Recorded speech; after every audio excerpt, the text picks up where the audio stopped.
Tiger NTR గా నటించిన Nannaku Prematho cinema Sankranti కానుక విడుదలై బాక్స్ ఆఫీస్ వద్ద మంచి కలెక్షన్ సాధించిన విషయం తెలిసిందే.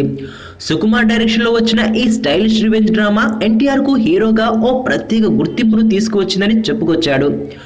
మొదటిసారిగా సుకుమార్ ఎన్టీఆర్ ల క్రేజీ కాంబినేషన్ లో వచ్చిన ఈ సినిమా కావడంతో మూవీ అన్ని విధాలుగా ఎక్స్పెక్టేషన్ కి పెరిగిపోయాయి.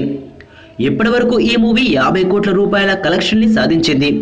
అయితే ఈ మూవీకి ఈ రేంజ్ లో కలెక్షన్ వస్తున్నప్పటికీ ఎన్టీఆర్ కామ్ గా ఉండడం చిత్ర యూనిట్ కి నచ్చడం లేదు.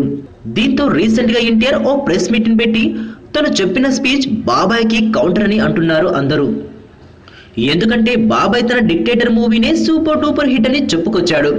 ఇందుకు పోటీగా ఎన్టీఆర్ సైతం ప్రెస్ మీట్ పెట్టి నాన్నకు ప్రేమతో అసలైన సక్సెస్ అని చెప్పడం ప్రాధాన్యతని సంతరించుకుంది.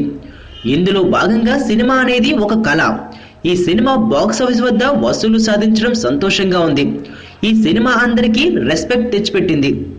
ఇక ఏది సక్సెస్ అనేది నెంబర్ తో పోల్చడం ఓ అలవాటైపోయింది.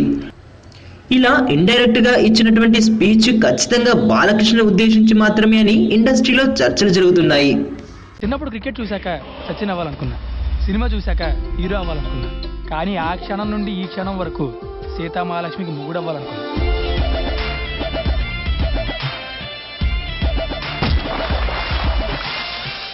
ఇంట్రడక్షన్ సీన్ లేదు కానీ పద.